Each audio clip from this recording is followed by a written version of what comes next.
Welcome to the Oversoul Shaman King Podcast. I am VLord GTZ, and with me I have my fellow co-hosts, Marion and Sakaki. Hey yo. Let's crack a leg. Yeah, so this is our very first episode of this podcast. Hooray! You sound so excited, VLord. It's like, it's almost as if you don't have 20 other podcasts. Other podcasts? But what other podcasts? I don't see them here. They don't exist. Well, if they're dead, then we can use the power of the Shaman King to revive them. Anyway.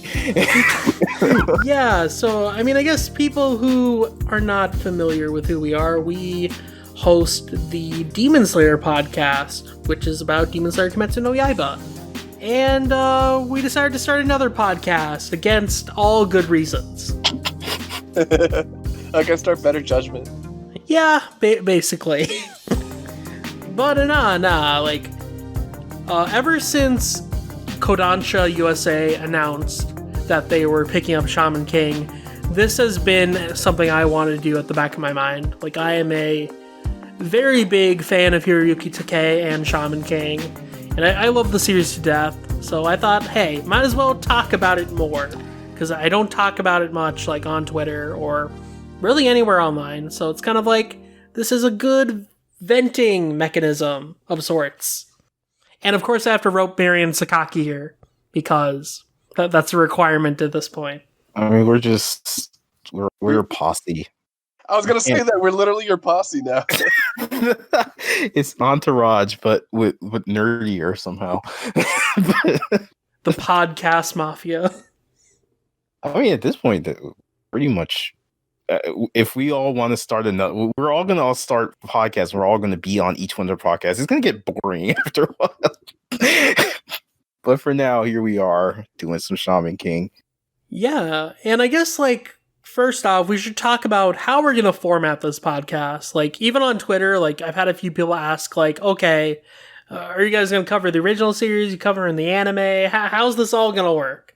So, let's just run it down very simply here. So, our primary focus for now is going to be the Kodansha release of Shaman King. Usually per episode, we will cover 2 volumes, because the initial plan here is going to be to release an episode every other week. So it'd be the equivalent of covering a volume per week. And that will get us through the original Shaman King series in a decent amount of time, within a year's span. But once the new anime happens, we'll also be covering that. And we'll probably go into more detail about how that works once April comes around. That's still quite a bit of a ways away, and we still don't know that much about the Shaman King anime yet, so we have a lot of planning to do on that front. But if you're going through Shaman King for the first time, or are re-experiencing it after a very long time, I think our podcast will be a very good outlet to listen to kind of get some opinions on it. Yeah, I mean, well, I guess we're going to get into that later, but at least I can say personally, we're talking about it off mic. I've actually never, so this will be my chance to experience that for the first time. Yeah, I think we'll get into this a bit later, but I think all of us have pretty different experiences with the Shaman King franchise, which I think is good, because I think having kind of those different perspectives will definitely kind of instigate some nice conversations. And of course, there are definitely guests that we're going to bring on too. There are a bunch of people that come to mind, just for me, that I know I really want to have on. Because the Shaman King community is pretty huge, and there's many different facets of it.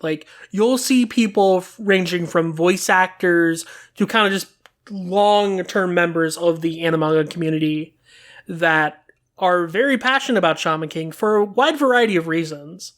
So I really want to bring those voices onto here as well. And if you're interested in being on the podcast, hit us up on Twitter. Let us know. We're open to basically anyone. And yeah, we would love to talk about Shaman King with a diverse group of people. Yeah, if you're a fan, just hit us up.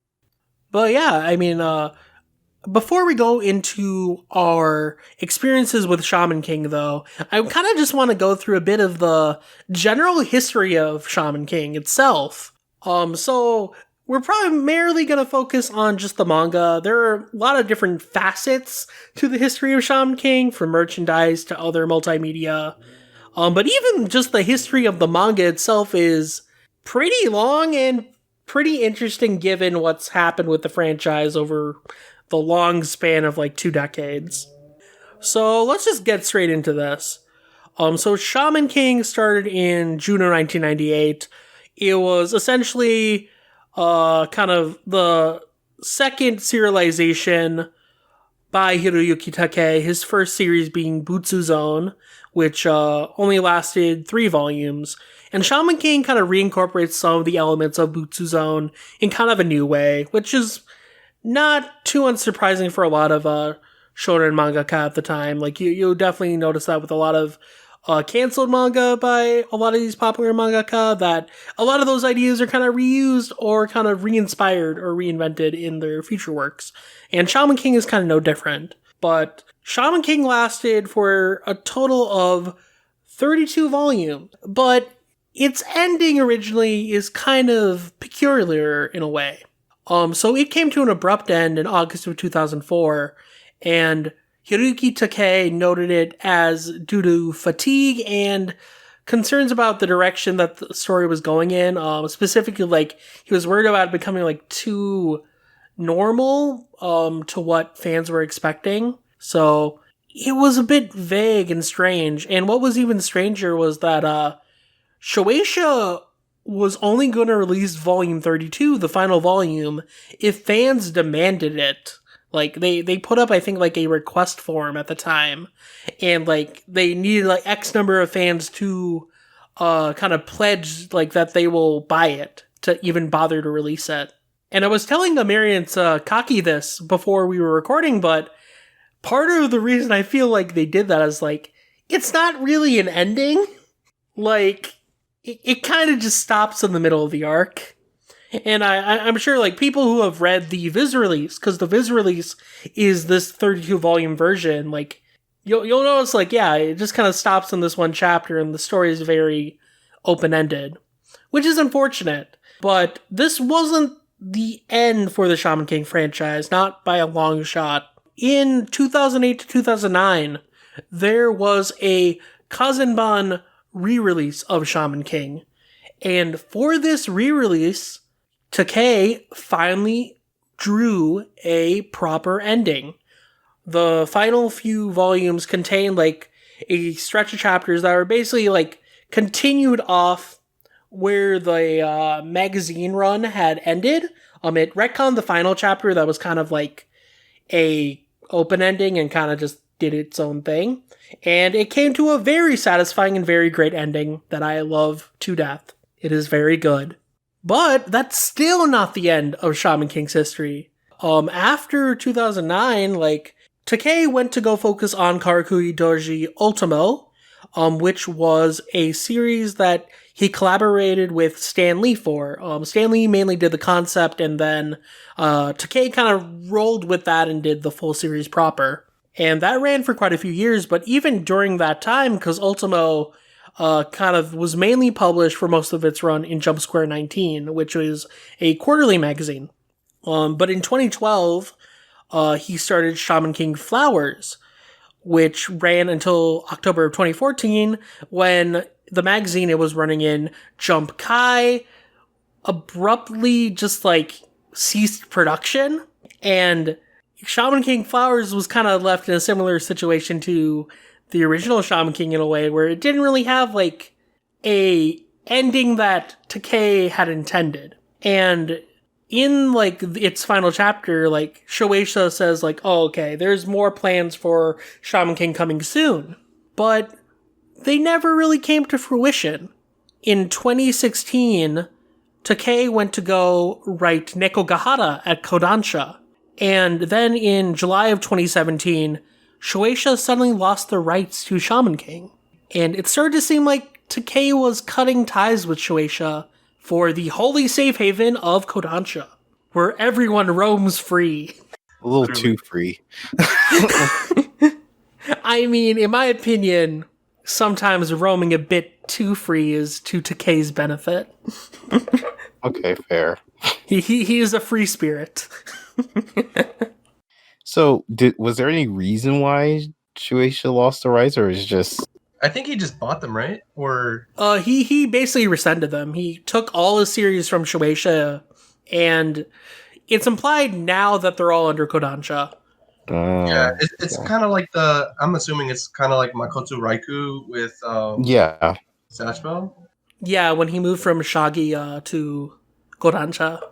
Yeah, I mean, I was thinking it was something like that, but he had a reason for doing that, which was they lost his artwork and treated him badly, so that's why he left. But I mean, at least I was just wondering in Takei's case if it was something like that happened. So there's never been really any public reason for it. Some people have speculated that it could have been just tension between him and just editorial at Shueisha, because it's one of those things where Shaman King Flowers kind of reached an abrupt end. Ultimo also technically kind of reached an abrupt end because, the magazine it was running in Jump Square 19 kind of, concluded, and then Ultimo's final chapter was in the first issue of the rebooted magazine, Jump Square Crown. So it kind of seemed like they were kind of trying to out Ultimo with the new magazine. So, it's hard to say because, I don't like necessarily going on speculation, but it seems like Takei had a very specific mindset on the direction that he wanted to take Shaman King in, or at least continue Shaman King in. And it sounds like Shueisha probably had their own priorities that didn't really intertwine with his. I mean, again, I know you don't want speculation, but I heard he had another series that got canceled in Jump, came back at Young Jump, and then I don't know what happened after that. I don't remember what this series is called though. Oh, that is Jumbor. Yes, there you go. And I remember he was really salty about that getting canceled in Weekly Jump. Yeah, so Jumbor was a series that ran in 2007 in Jump, and it got canceled after one volume. But then he rebooted it in Ultra Jump in 2010. Ultra Jump, okay. Yeah, but then even Jumbor, that version of Jumbor, went on a long hiatus after a while. And Takei was never really clear on why that was. At first it kind of maybe it was just kind of the fact that he was also doing Flowers and Ultimo. So maybe he wanted to prioritize those, but even after they were over, Jumbor never really came back. And one of the telltale signs that maybe Jumbor is just never coming back is when they remove the hiatus note from Ultra Jump about Jumbor. Well, yeah, that's pretty definite. Yeah, and Jumbor is still in kind of a weird place too, because it still hasn't been picked up by Kodansha, or at least it hasn't been republished by them. And Ultimo's also in a similar camp too. There's been merchandise of Ultimo under Kodansha copyrights.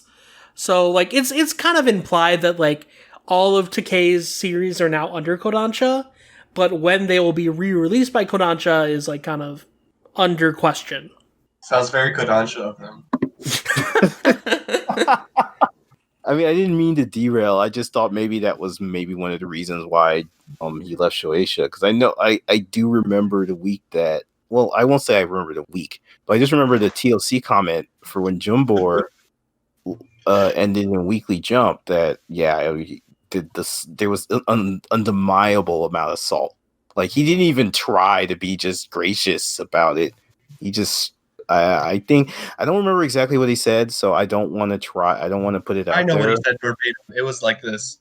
Wow, you really did me like that? He did what Yukito Kishiro did. He's like, you bring it back or I go to Kodansha. What are you going to do? Stop me? What are you going to do? Take my manga away? Not if I do it first. But yeah, in all seriousness, though, it seems like for a very long time, Takei was just probably unhappy at Shueisha. Even with Shaman King, it definitely seems like the story that he wanted to tell with Shaman King, I think it may not have necessarily fit with what Shueisha wanted him to do. And I think after working on Nekogahara at Kodansha, or at least working with Kodansha for a while, he probably might have just felt that, like, the Shaman King franchise would be in better hands at Kodansha. Or at least he would have the freedom to work on it the way he wanted at Kodansha.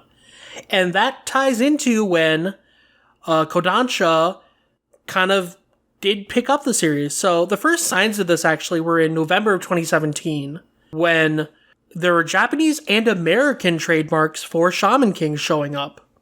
And another thing that kind of had compounded this was in the month before, October 2017, Viz had lost the rights to Shaman King and Ultimo in the US, which kind of implied, like, okay, yeah, like, it's donezo with Shueisha.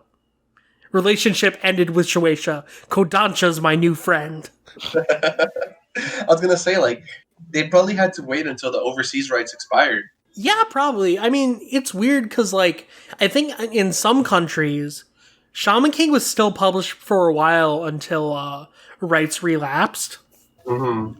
But I think a lot of those contracts might have been renewed later, or like right before, like, Takei pulled the license at Shueisha.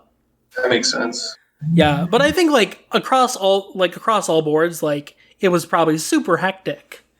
And it's probably a good thing that not more Shaman King things, like, were in place, like, in terms of, like, merchandise or multimedia. Like, maybe it's a good thing Takei turned down all those anime offers when he was at Shueisha.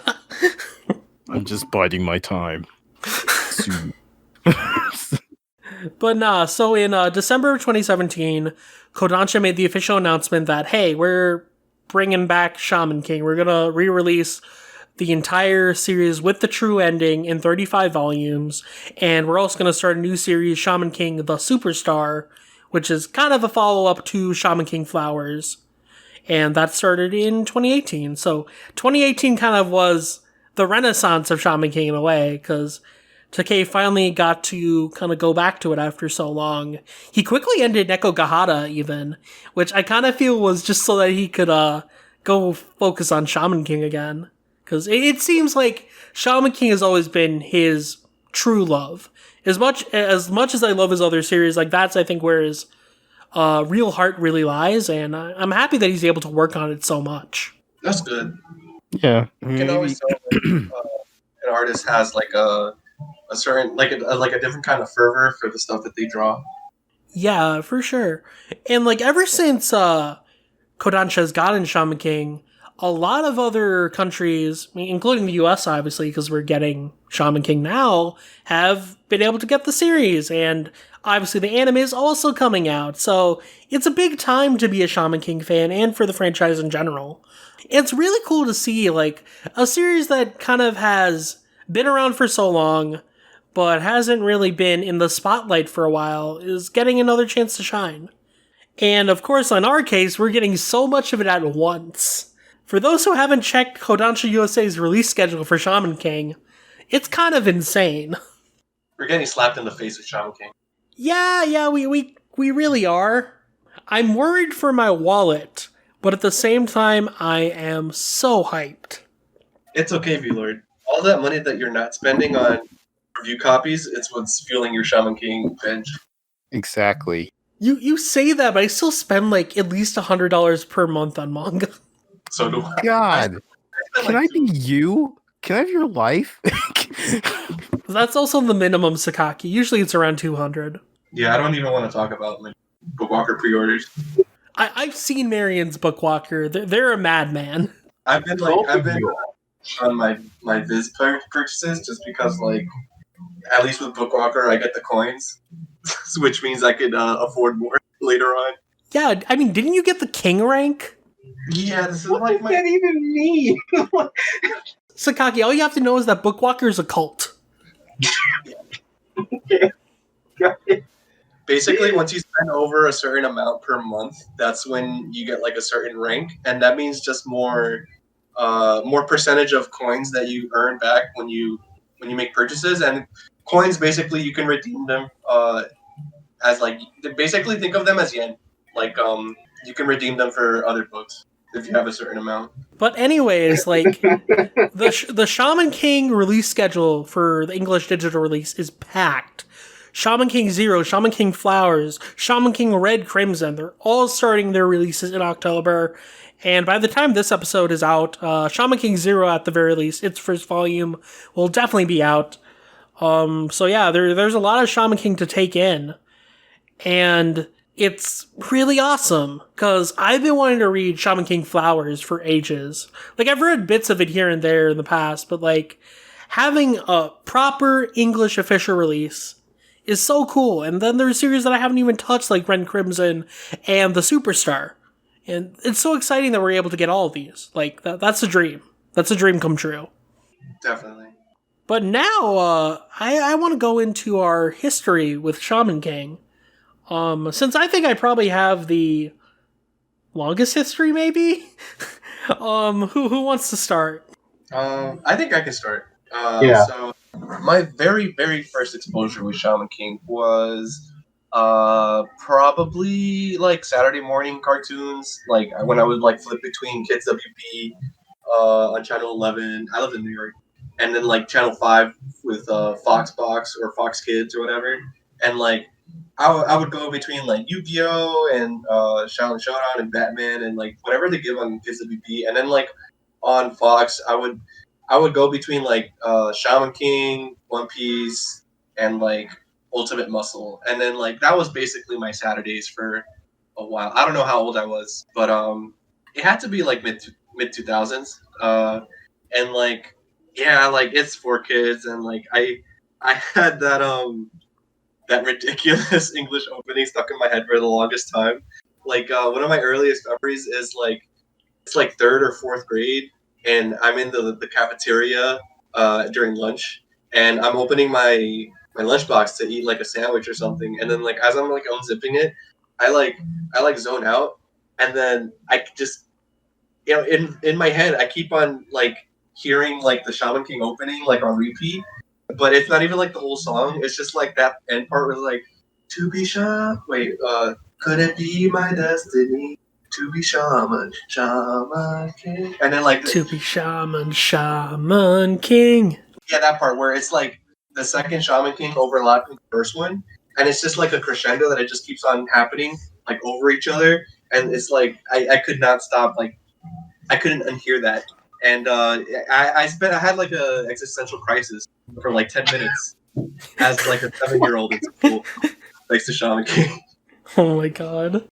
And then then like later on when I was in high school and I started taking Japanese classes, I started like revisiting a lot of stuff that I watched as a kid, but like in manga form, and that's how I encountered the manga version of Shaman King. And I ended up reading up to basically the quote unquote axed finale that ran and Jump, because the proper conclusion hadn't been made or whatever.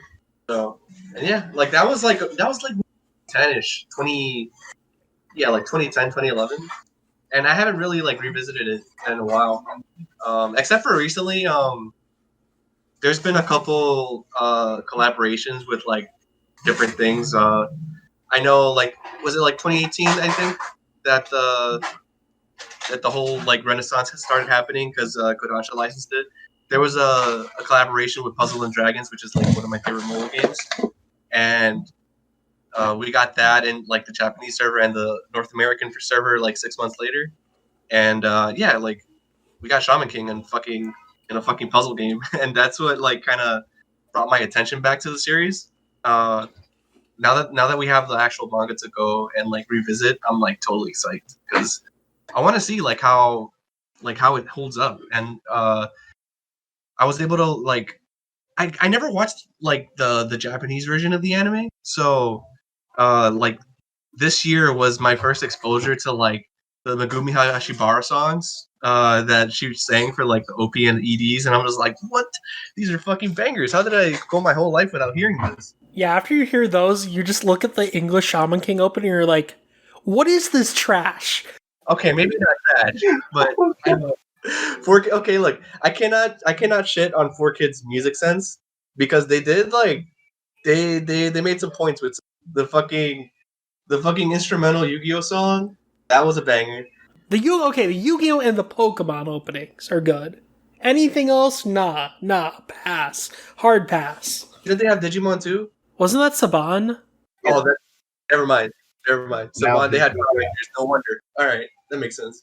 But yeah, no, that's my Shaman King story. Okay, Sakaki, you want to go next? Sure. I think it was with the American Shonen Jump. That's where I first saw it. I didn't even know that was in there. Yeah, it was. That was actually my exposure to a lot of stuff like One Piece, Shaman King. I think Naruto too, but I mean a couple of them I heard before it, but yeah. So yeah, I first saw Shaman King there, and I mean I was into it. It was interesting. I actually don't remember anything about the dub. Like I remember, I know Marion and I have gone back and forth about it. For a while I wondered if it actually existed, but but obviously with the theme song and everything like that, then it did. So I don't know if I just didn't watch the dub or what happened there. But I know Really, I did see. All I can tell you is that Tao Ren is like a little shit. Sounds like such a smarmy little brat. That's all I remember. Oh my god. But I do remember well, I'm gonna just out myself here. I remember there was like a place by my house that sold like bootleg anime DVDs. So Shaman King was one of the ones I bought. And that's how I saw the second half of the anime. I don't know if I saw the entire thing. Well, no, I did see like maybe the first 15, and then I saw like 30 to the end. So there's even a gap there I haven't seen. So really, my experience with Shaman King is just the manga. I mean, just the anime. A friend of mine went to, this is kind of anecdotal, but a friend of mine went to Japan and he just bought a bunch of Jump manga and what like at random volumes. And like it was like I think Shaman King, it was somewhere in the 20s. But of course, that was back when I really couldn't read Japanese. So I was just looking at the pictures and it looked cool. Or well, like ridiculous. I just remember like I don't remember the character's name. But I just remember it was like a dude, and like I remember Iron Man and John. Yeah. John. Okay, it was like it was one guy, and he was like basically in his underwear, and they were all like doing like X.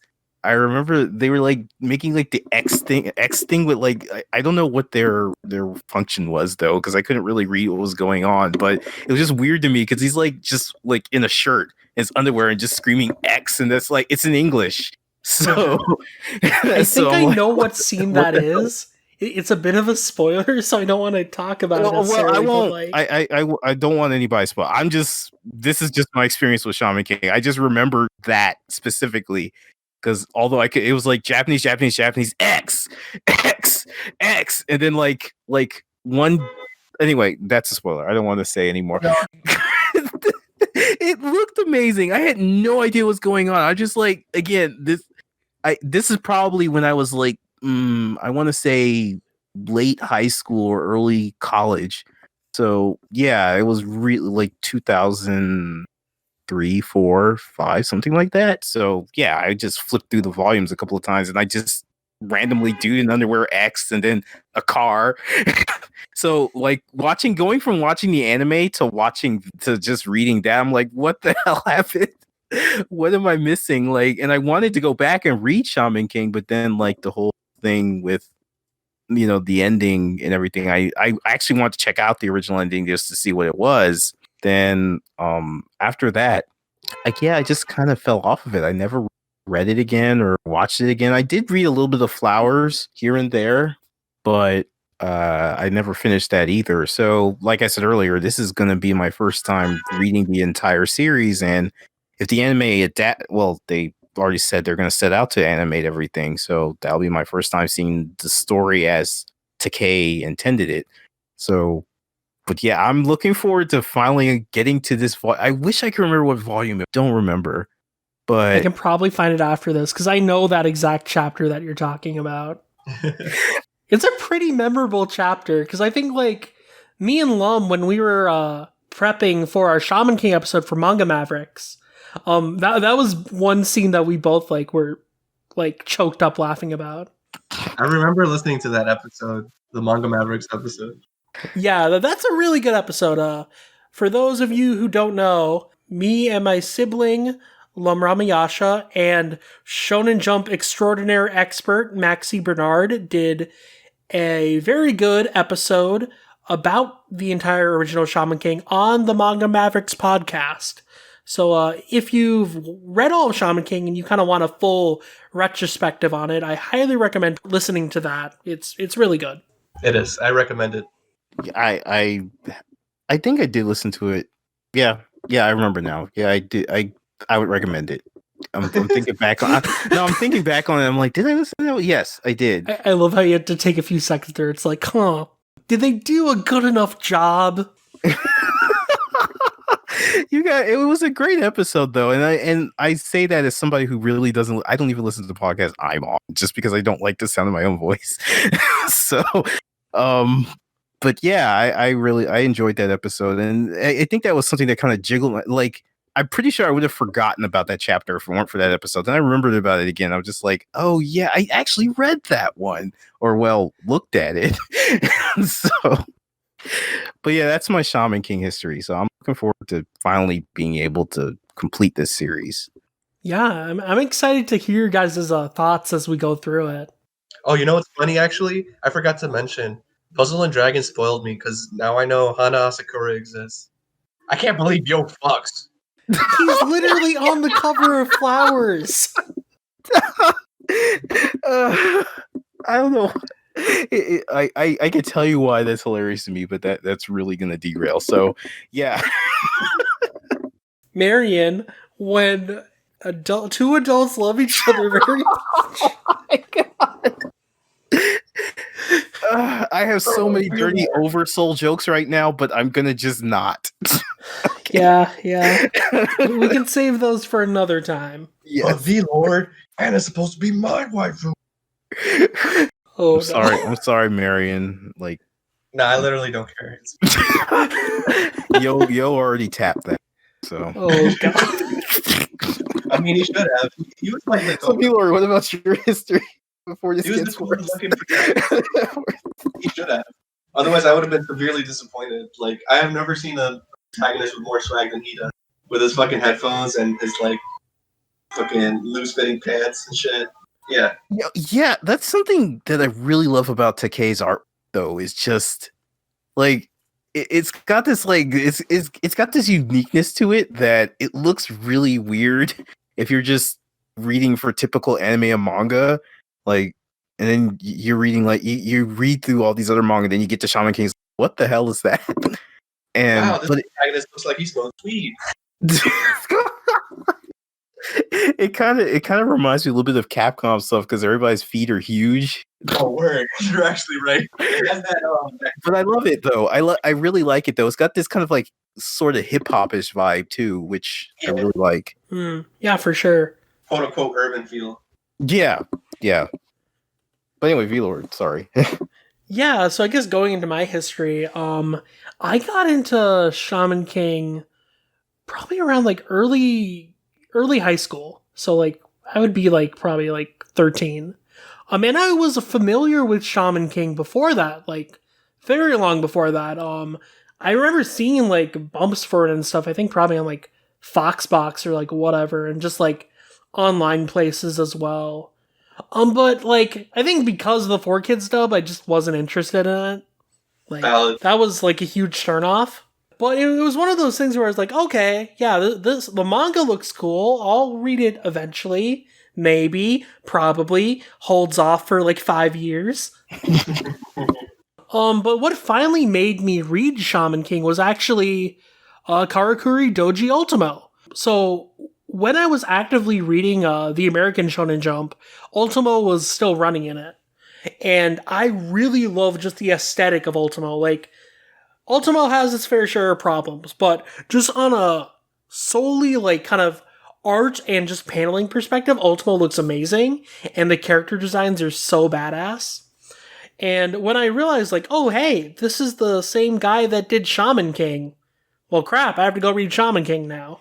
And that's kind of where it all started. I ended up like binging a bunch of Shaman King one day. I think I got like halfway through the series and I kind of just fell in love. Like, I've mentioned this quite a few times on the Demon Slayer podcast, but Takei has this really great kind of empathy to his stories. Like, even though there are kind of villains throughout Shaman King, everyone has like their own circumstances. There's no character that's just like evil for the sake of being evil or anything like that. And it really kind of drives home the point that like, no, like people can better themselves. Like no one is solely irredeemable. And I think the fact that it is able to really kind of explore those messages, challenge them, but still kind of stay true to its message is really, I think, what makes Shaman King so compelling. And that's kind of what has made me respect Takei for all these years, really. Because even as he's kind of went on to other series like Ultimo is kind of wild and it really kind of gets into some very strange areas and very meta areas. But it has very kind of similar ideas of kind of like blurring the line between good and evil, challenging what constitutes good and what constitutes evil, and kind of creating a message through that. And I think what really kind of like reinvigorated my passion for Takei after kind of a long drought was when Kodansha licensed Neko Gahara. Mm-hmm. So I was actually very hyped for it when it happened because it was like, I believe like less than a year from when Neko Gahara had started. And when I read the first volume, I just like was blown away. It reminded me of like that immediate love I had for Shaman King. And have you guys like ever read Neko Gahara out of curiosity? I did not. I have only seen cover art. Yeah, I've seen just artwork. I think I read like the first 2 chapters when it first started, but I didn't read past that. I know that the cat is named Masamune because of puzzle. Yeah, so like I guess to explain the basic plot first, like it's about a kind of wandering cat samurai who is also a drug addict and has very severe PTSD. Hello? Oh? Yeah, and it's so out there.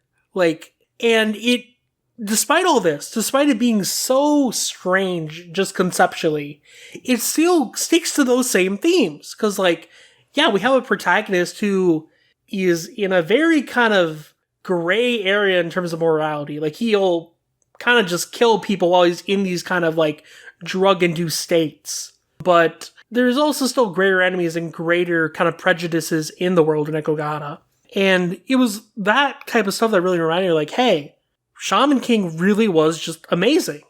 So when I went back to Shaman King for Manga Mavericks, when we did a podcast about that, I really just kind of cemented my love for the series. I think now I would consider it one of my favorite series of all time. And Takei is probably one of my favorite mangaka of all time, too.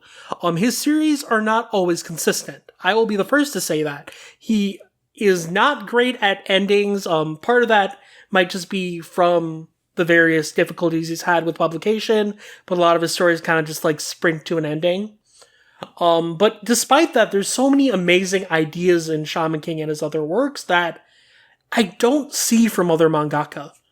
And I'm glad there are people like Takei out there that are really kind of writing stories like Shaman King and Ultimo and Neko Gahara, because there's just such a unique quality about them.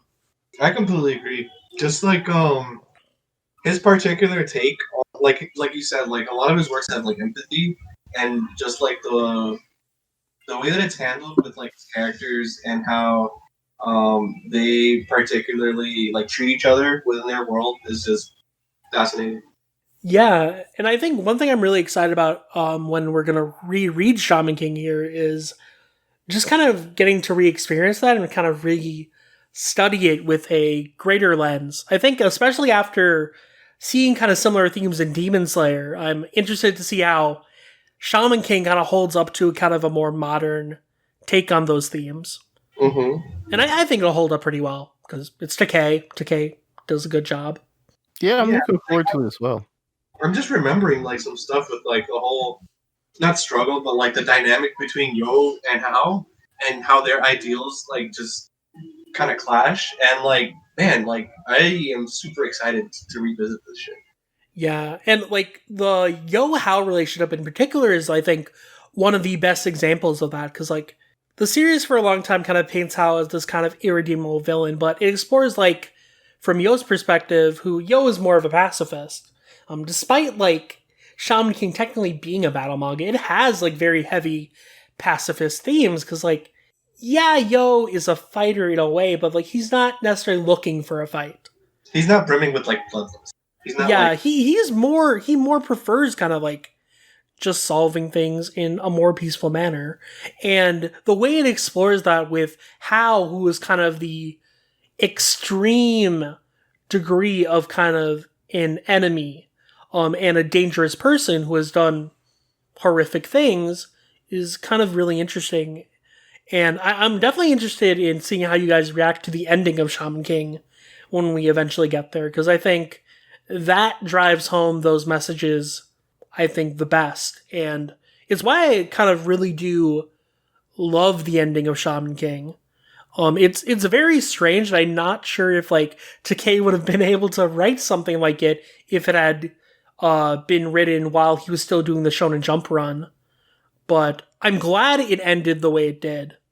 Yeah, I'm looking forward to being able to just see what you're. I mean, you've mentioned it now twice, and I'm like, I really want to see how this is going to end. Like, what kind of ending could it possibly have been that Shueisha wouldn't have let him do it? And I can't wait, especially since they went through the extra mile of like, which not a lot of mangaka don't get, which is that they get to finish their story in the Kanzenban. Like a lot of times, that's just a re-release. You know, a couple of maybe a little extra here or there, but no, like we got a actual conclusion out of this thing that you had to wait for the volumes to come out to see, and I just find that really interesting. Yeah, like when I was first getting into Shaman King, one thing I'd like to do before I get into a series is kind of like just research the publication history or like any information I can get on it. And in Shaman King's case, the first thing that stuck out was the fact that it had that true ending. And I think the fact that it had something like that, it was kind of another immediate draw. It's like, oh, it's the series that like had to be revisited and had to kind of be refined because of kind of this kind of interesting history.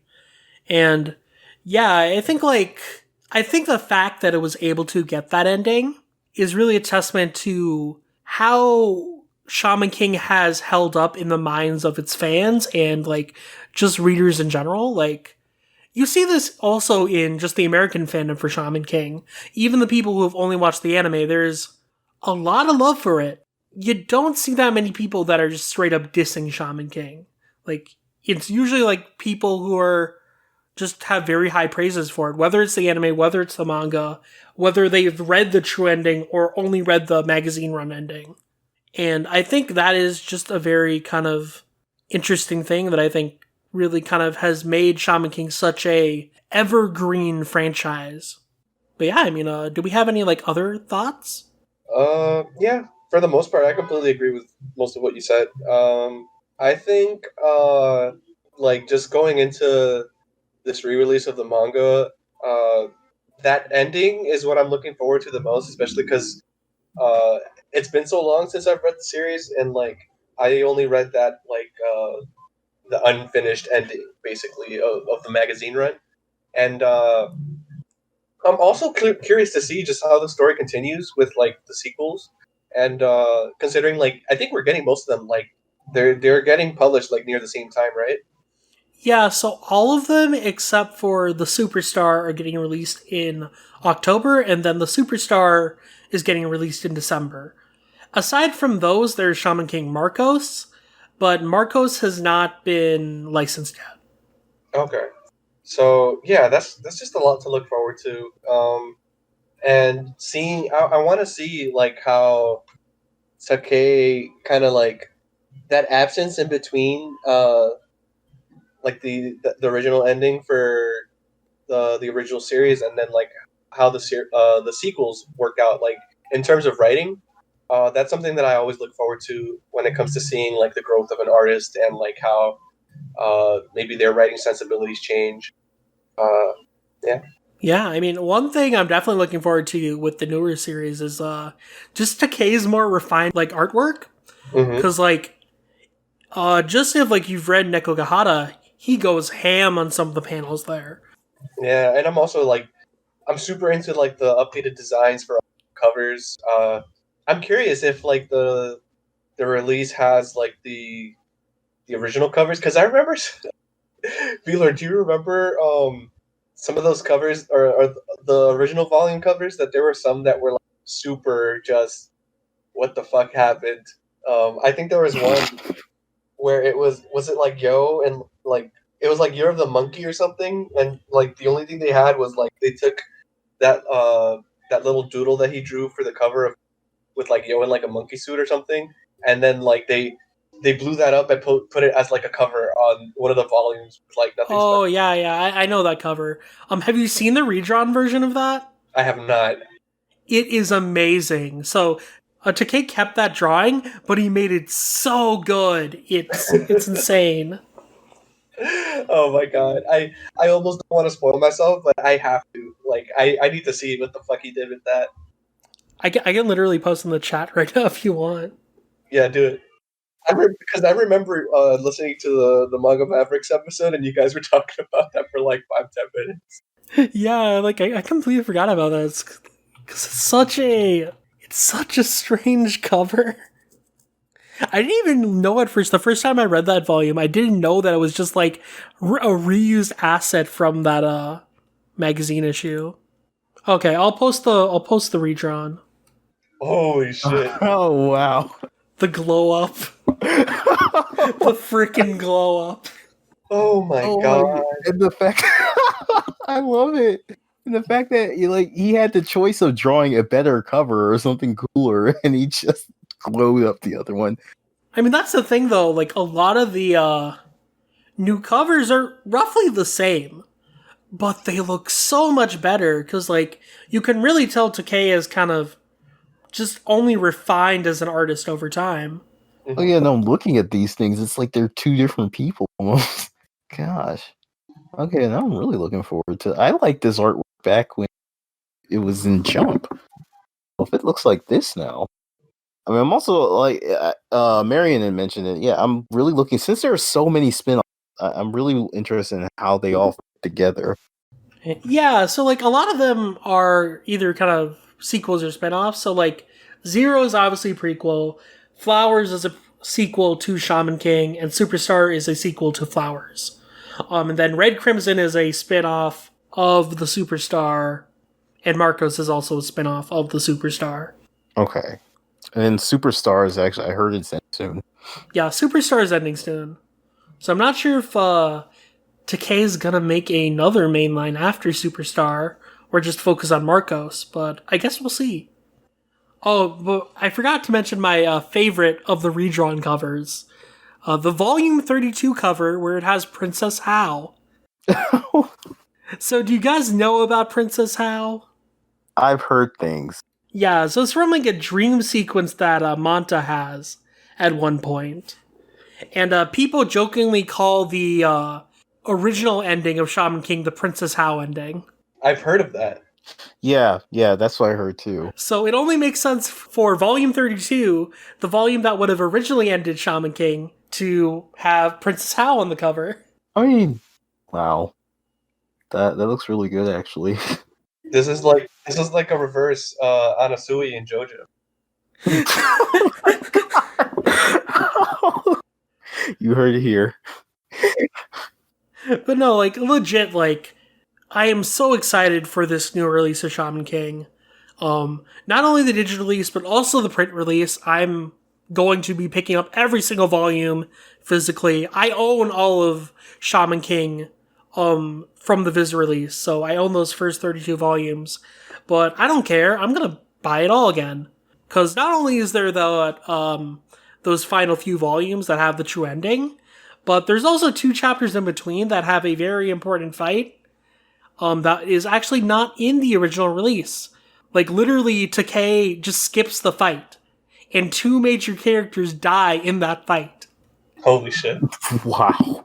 This is like the deleted Berserk chapter where we hear the secret. Oh, where they met God, or they explain like I know secret of the that. universe. I know. I know that about that one, and I don't even go to Berserk, but I know it. He's like, oh, I revealed too much about the theory of evil, so don't put that in a volume. You'll never see it again. But that's amazing, though. Wow. Okay, I got much respect for Takei. So this is the thing about Takei, though. It's like there are many times in Shaman King where he like thinks up an idea and he's like, "Wait, nah, I don't want to do this," and he just retcons it the next chapter.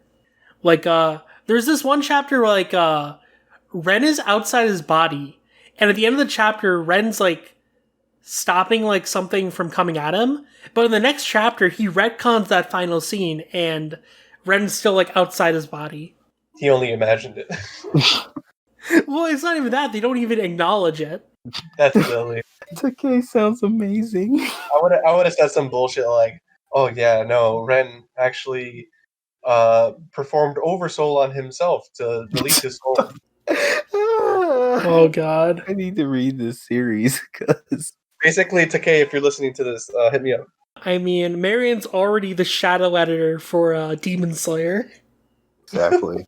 I So can't why wait not? to read all of Superstar, and then I'm caught up. And then once I read the current chapters, I'm gonna be in DMs with Takei.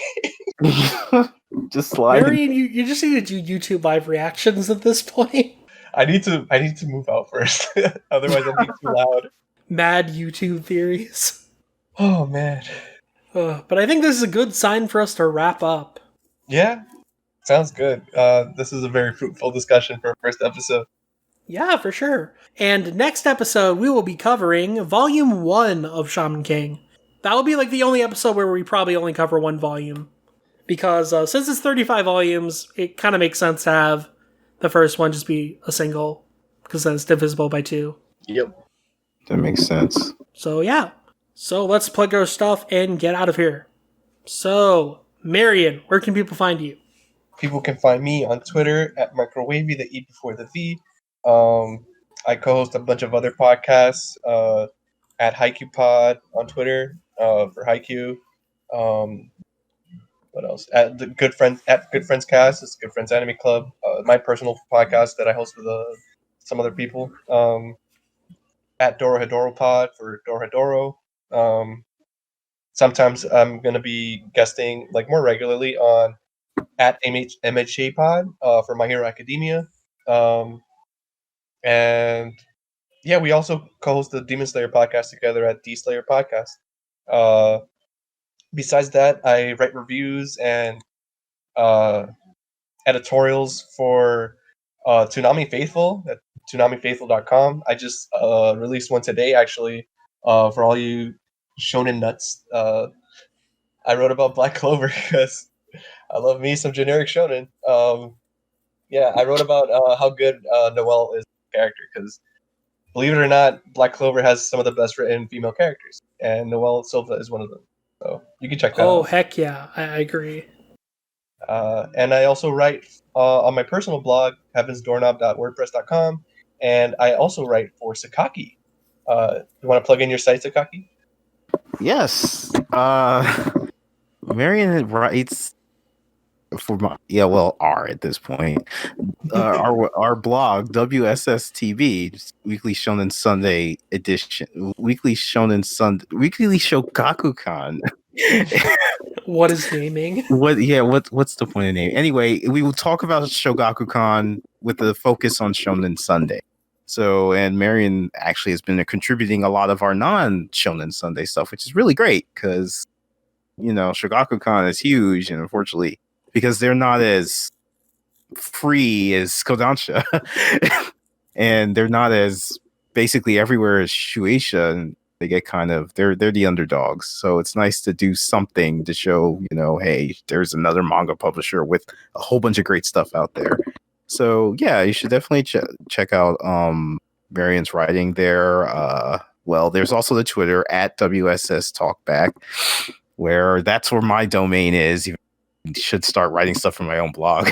But I cover Shonen Sunday News. I like recap every week the issue as it comes out of Japan. So and yeah, that's something you could definitely if you're interested in finding out what's in Sunday besides Rumiko Takahashi and Conan, then definitely hit us up.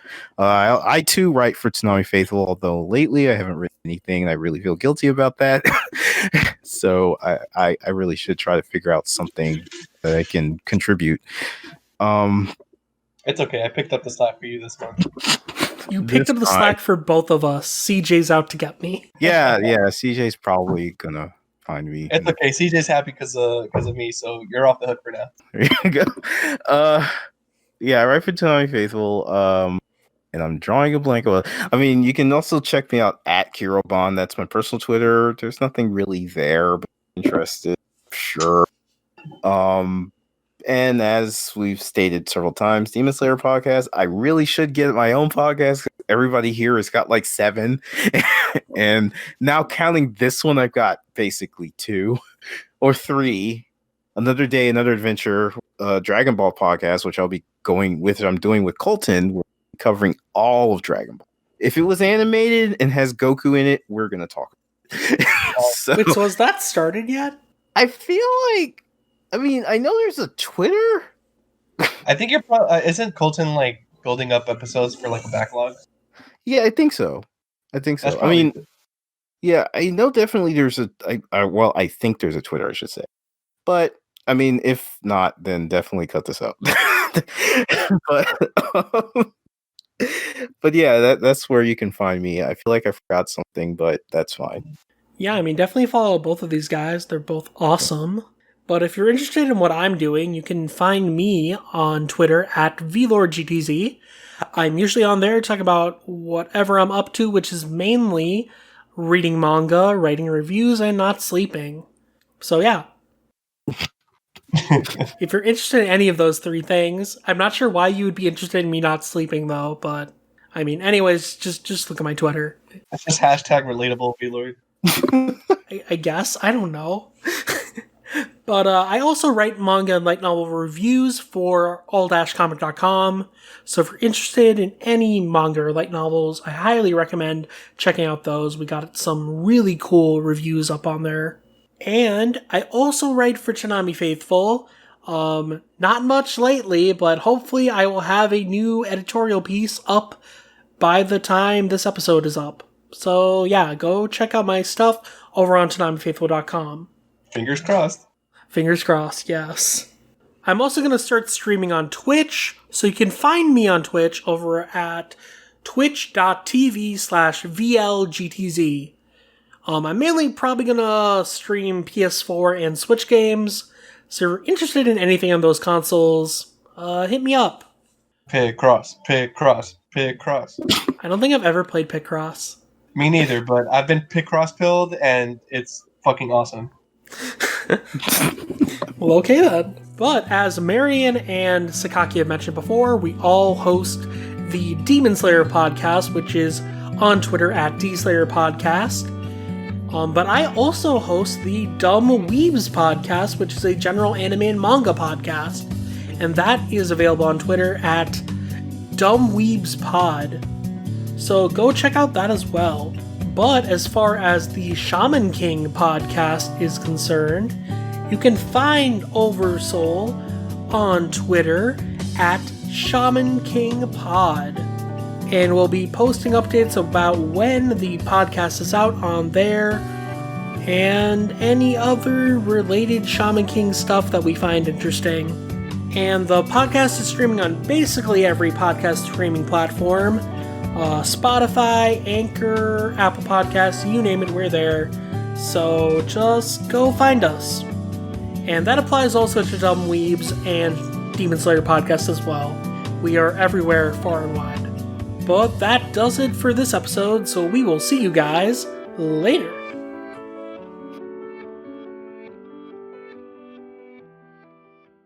I have to come up with one? Okay.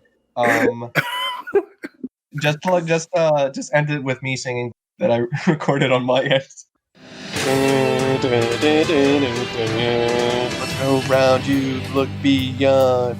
You can make an unbreakable bond. The world around you is not what it seems. It's all revealed beyond your wildest. So many things I never could see. So many choices falling on me. Could it be my destiny? To be Shaman King, to be Shaman King. If your spirit is strong, you could be the one.